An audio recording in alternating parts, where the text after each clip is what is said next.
ये दास्तान है ज़बरदस्त आवाज़ के मालिक विपिन सचदेवा साहब की।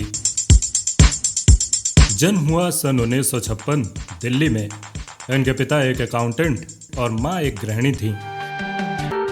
यूं तो विपिन जी ने संगीत की विधिवत कहीं से तालीम हासिल नहीं की, लेकिन शहंशाह तरन्नुम मोहम्मद रफ़ी साहब से काफ़ी ज़्यादा मुतासिर थे। उन्हीं के गाए हुए गाने सुनते थे और गुनगुनाया करते थे।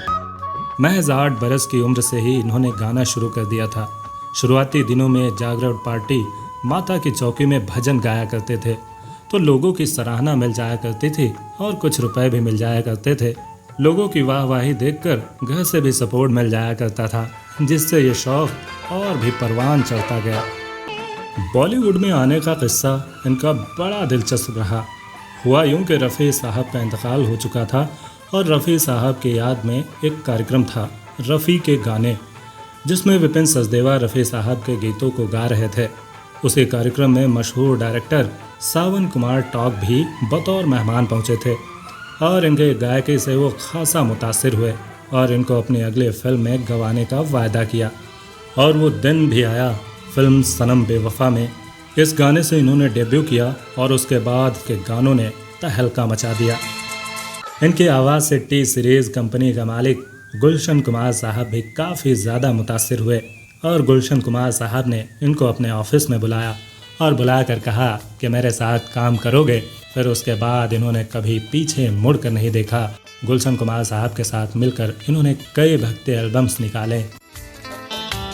इनके अगर संगीत कैरियर की बात करें तो अलग अलग कंपनीज के साथ मिलकर इन्होंने तकरीबन 2000 से ज़्यादा एल्बम्स में काम किया है और 100 से ज़्यादा गाने बॉलीवुड फिल्मों के लिए गाए हुए हैं। एक वो वक्त भी आया जब विपिन सचदेवा साहब दुनिया भर में स्टेज शोज कर रहे थे और लगातार एल्बम्स भी कर रहे थे। इतनी ज़्यादा मसरूफियत हो गई जिससे कि ये धीरे धीरे फिल्मी गानों से दूर होते चले गए। विपिन साहब अब के संगीत के बारे में कहते हैं कि अब के गानों में सिर्फ रिदम होती है। पहले का संगीत और गीत का मतलब होता था। लोग झूम जाते थे, लोगों का दिमाग, शरीर, दिल सब झूम जाता था। आज भी विपिन सचदेवा साहब स्टेज शोज और भक्ति गीतों के माध्यम से हम सभी के साथ जुड़े रहते हैं। यकीनन ज़बरदस्त आवाज़ के मालिक विपिन सचदेवा साहब को उनके गीतों के लिए हमेशा याद किया जाता रहेगा।